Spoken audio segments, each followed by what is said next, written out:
Perdonar es una decisión. Con frecuencia creemos que debemos sentir algo positivo en nuestro interior para poder perdonar de corazón.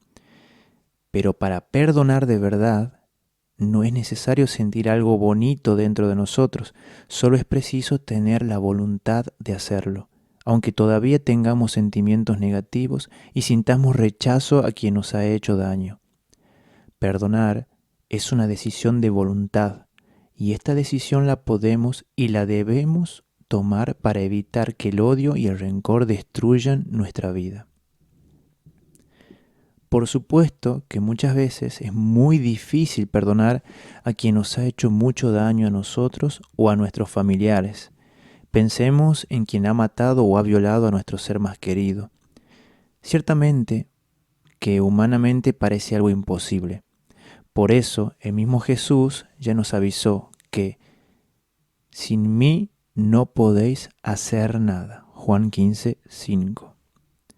En cambio, podemos decir con fe, como San Pablo, todo lo puedo en aquel que me fortalece. Filipenses 4:13. Jesús nos dice que debemos perdonar siempre, hasta 70 veces 7. Y a continuación, Jesús explica la parábola de aquel hombre que debía a su Señor 10.000 talentos, una cantidad extremadamente grande, y como no podía pagarle, el Señor le perdonó toda su deuda. Y este que ha sido perdonado, al ver a su compañero que le debía la pequeña cantidad de 100 denarios, lo mete en la cárcel hasta que le pague. Entonces el Señor llama al que había sido perdonado y le dice: yo te perdoné tu deuda, porque me lo suplicaste. ¿No debías tú tener compasión de tu compañero como yo la tuve contigo? E irritado, lo entregó a los torturadores hasta que pagase toda la deuda. Y añade Jesús: así hará con vosotros mi Padre Celestial si no perdona cada uno de corazón a su hermano.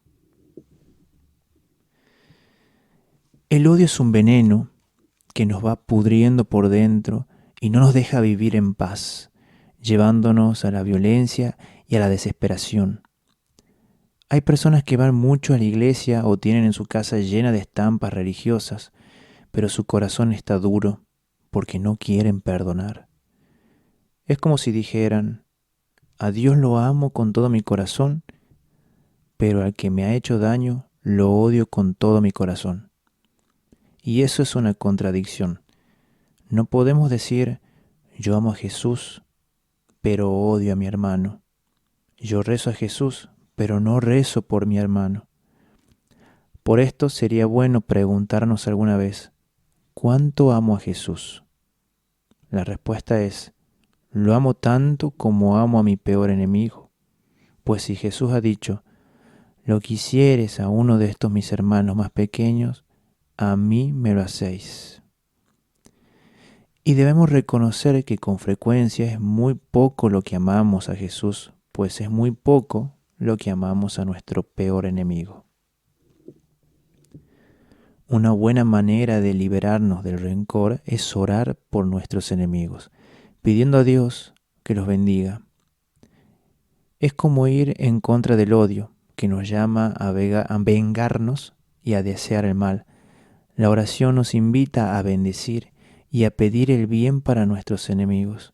De ahí que sería una contradicción que alguien vaya a la iglesia a rezar para que Dios castigue a sus enemigos o mande celebrar una misa para que Dios les haga pagar sus culpas.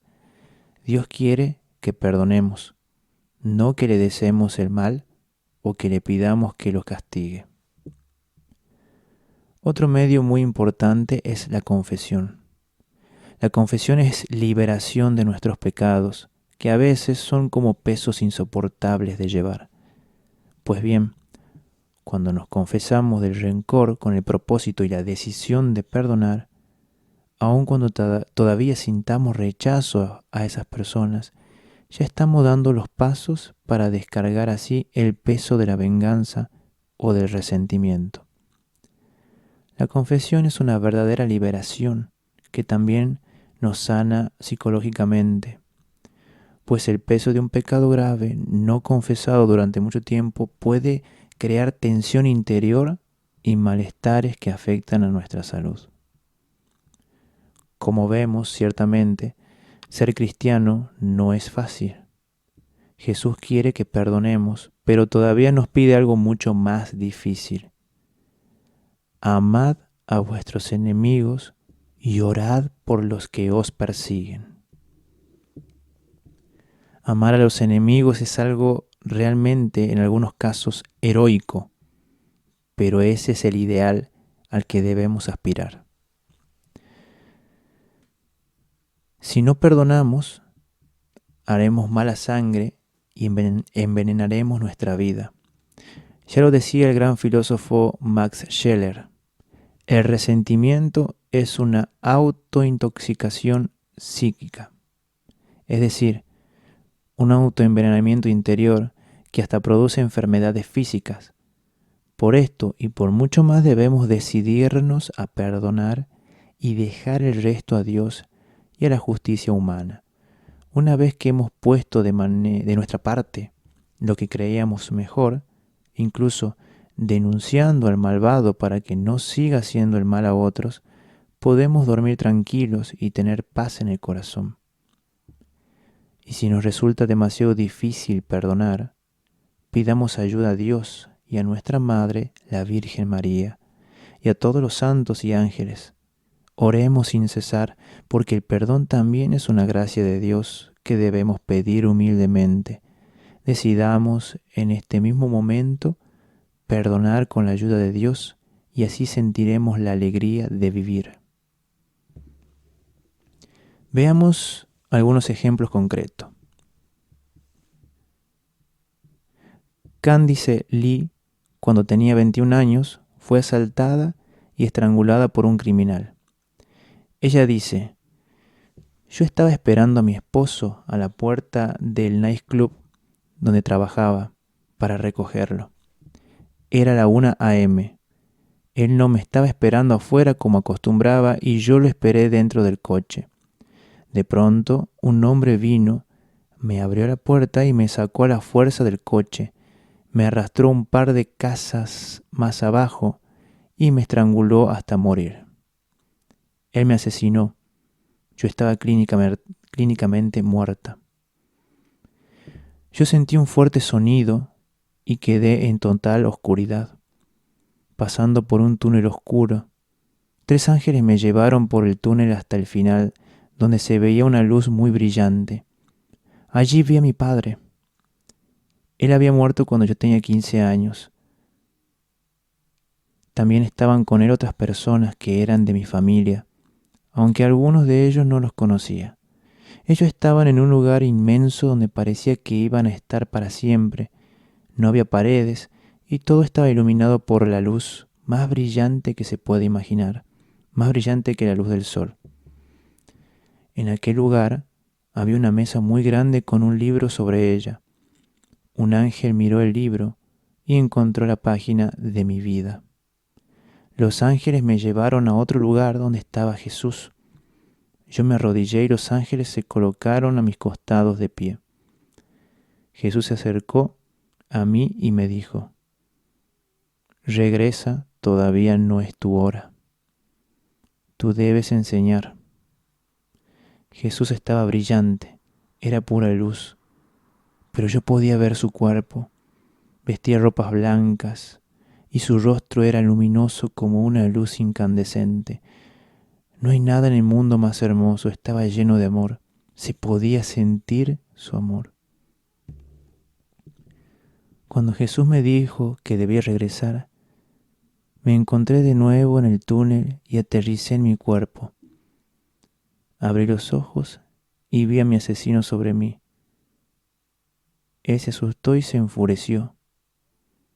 Él me dijo: tú estabas muerta.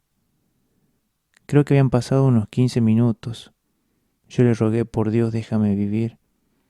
Me dejó y al rato vino la ambulancia y la policía. Yo estaba desaliñada y tenía heridas en el pecho que me duraron 6 meses, pero perdoné de corazón a mi asesino. Ahora sé que tengo una misión en la vida de hablar a otros sobre el Señor. Y cada día le digo, Señor, hazme un canal de tu palabra para hablarles a los demás de ti. Rezo por mi asesino para que se convierta. Dios lo juzgará y le mostrará un día, como a mí, el libro de su vida.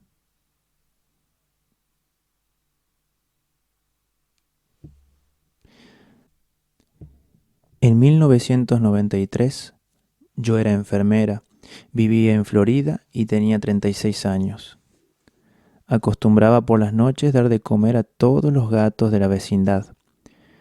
Un día, a las 11:30 p.m., fui a darles de comer y cuando regresé a casa encontré a un hombre en la cocina. Yo lo había visto antes, pues era un vecino y sabía que no era buena persona. Él estaba allí para violarme y matarme. Tenía un rifle y un cuchillo. Yo vi el cuchillo de mi cocina y lo cogí para defenderme, pero casi no recuerdo nada más. Él me golpeó con el rifle y me hirió muchas veces con el cuchillo y me estranguló con sus dedos sobre mi garganta, ocasionándome muchas hemorragias y la muerte clínica. Parece que un vecino oyó mis gritos y llamó a la policía. Mi atacante era sordomudo y solo huyó cuando vino la policía. Felizmente los policías me hicieron masajes al corazón y me resucitaron. Me llevaron al hospital y allí tuvieron que hacerme una traqueotomía. Al quedar como muerta, pasé por un túnel oscuro y llegué a un lugar increíblemente hermoso. Había muchas bellas flores y todo era maravilloso. Entonces vino un hombre con vestidos blancos y luminosos. Parecía un ángel y me dijo, estamos contentos de que estés aquí. Yo le respondí, mi familia también me necesita. Entonces él me dijo, muy bien, puedes regresar, pero tienes que hablar sobre esto. Y no he parado de hablar desde entonces. Mi experiencia del más allá fue un regalo de Dios, a pesar de todos los sufrimientos, pues quedé desfigurada y con muchas heridas. Sin embargo, he podido perdonar sinceramente al hombre que me asaltó. Ahora no juzgo a la gente, ahora trato de hacer el bien a todos y perdonar siempre.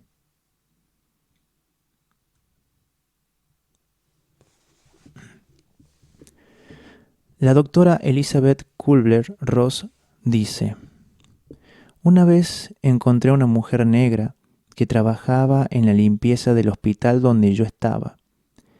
Ella era muy ignorante, nunca había ido a una escuela superior, pero tenía algo que yo no sabía que era y que la hacía extraordinaria.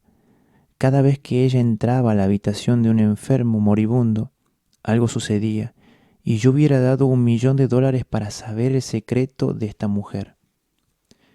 Un día la encontré en el pasillo y le pregunté, ¿qué hace usted con mis pacientes moribundos?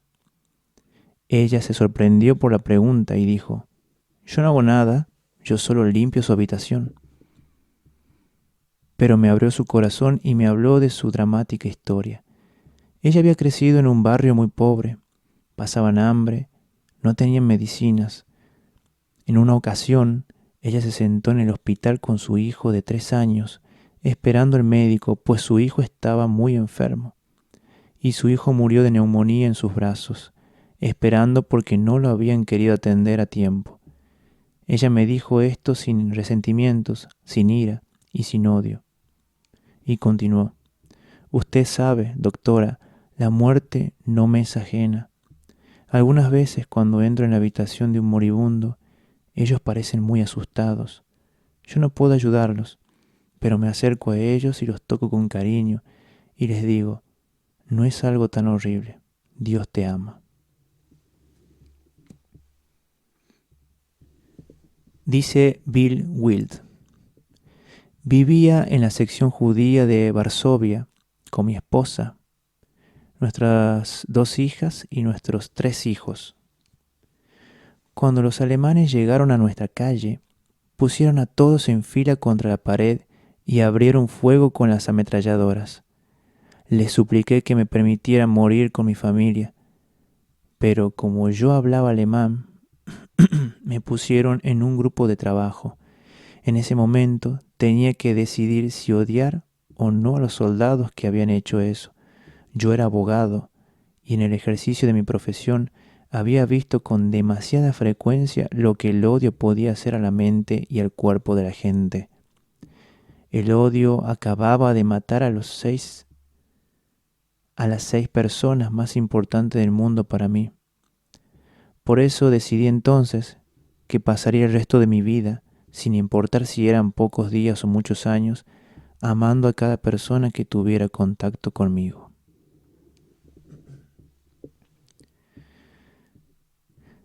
Simon Wiesenthal estaba en un campo de concentración y un día se le acercó una enfermera y lo llevó delante de un oficial joven de la SS que estaba muy grave. El oficial le dijo que le pesaba el crimen que los soldados a su mando habían hecho al quemar y matar a 300 judíos y añadió: sé que es terrible, pero mientras espero la muerte siento la urgencia de hablar con un judío sobre esto y pedirle perdón de todo corazón. Wiesenthal dice: de pronto lo comprendí y sin decirle una palabra salí de su habitación. Había comprendido que perdonar significaba tomar la decisión de renunciar al odio y a la venganza. En su libro Mi primera amiga blanca, Raybon, una periodista negra, describe cómo odiaba a los blancos por todo lo que habían hecho a los negros. Después de un tiempo, reconoció que su odio estaba destruyendo su identidad y dignidad, no queriendo aceptar la amistad que le ofrecía una amiga blanca del colegio, y decidió perdonar para ser feliz. El escritor italiano Giovanni Barra cuenta una historia del oeste americano. Old Tex había sido un bandido y había matado a un hombre llamado José Fernández. Un día, para evitar ser arrestado por la policía, llamó a la puerta de una casa de religiosas de caridad. Le dijo a la portera: ¿podría usted esconderme? La religiosa al principio se asustó, pero después, sonriente, le dijo: venga, esto es una leprosería. Los que le persiguen no tendrán el valor de entrar aquí. Pero si entran, vaya a la sala del fondo, donde están los enfermos más graves. La puerta se cerrará automáticamente. Llegaron los guardias y se les hizo entrar a buscar al bandido. Echaron una mirada por encima, pero no se atrevieron a entrar hasta el fondo. Allí estuvo Old Tex 3 días escondido. Un sacerdote misionero le habló y se convirtió. Antes de marcharse quiso despedirse de la religiosa que lo había recibido en la puerta y le dijo: hermana, sin usted me habrían matado. Además, he recibido un bien inmenso en mi alma. La religiosa, con 2 lágrimas en los ojos, le respondió: señor Tex, si he podido hacer algo por usted, lo he hecho sencillamente por amor a Cristo, pero tengo una súplica que hacerle. No levante nunca más la mano contra su prójimo. Quizás no sabe, no puede saber lo que es el luto y el llanto de quien ha perdido a un ser querido. Entonces él comprendió que aquella religiosa era la hija de José Fernández, a quien él había matado y que ella ahora lo amaba y perdonaba. Cronin, el famoso novelista inglés, cuenta que viajaba en una ocasión en tren y en el mismo departamento viajaba también un muchacho que parecía estar nervioso. Movido por la curiosidad, le preguntó: ¿qué te pasa, muchacho? Vengo de la cárcel. Durante 9 años he vivido encerrado entre rejas, lejos de la familia. Cometí unos delitos que avergonzaron a mis padres. Ahora me ha dado la libertad y vuelvo hacia ellos. Ahora, al darme la libertad, he escrito una carta pidiéndoles perdón. Les he pedido que si me perdonan como señal, para que yo lo sepa distinguir, cuelguen en el manzano que hay en la huerta de mi casa, por donde va a pasar el tren, una cinta blanca de una rama visible. Si es así, yo entenderé que me perdona y me llegaré a la casa. Si no, pasaré de largo. Ya faltan solamente 2 pueblos para que lleguemos al mío y estoy inquieto. Después de un rato le dijo: por favor, la próxima tapia es la finca de mi padre. No me atrevo a mirar. Tenga la bondad de mirar usted. Aquel muchacho recogió la cabeza entre sus manos, mientras el tren comenzaba a rebasar la tapia. Cronin miraba por la ventanilla. Dio un salto, cogió al muchacho por los brazos y lo sacudió. Mira, hijo, mira el manzano. El muchacho no daba crédito a lo que veía. Colgaban de cada una de las ramas del manzano. Había no una, sino docenas de cintas blancas. Sus padres lo perdonaban y lo perdonaban con generosidad desbordante.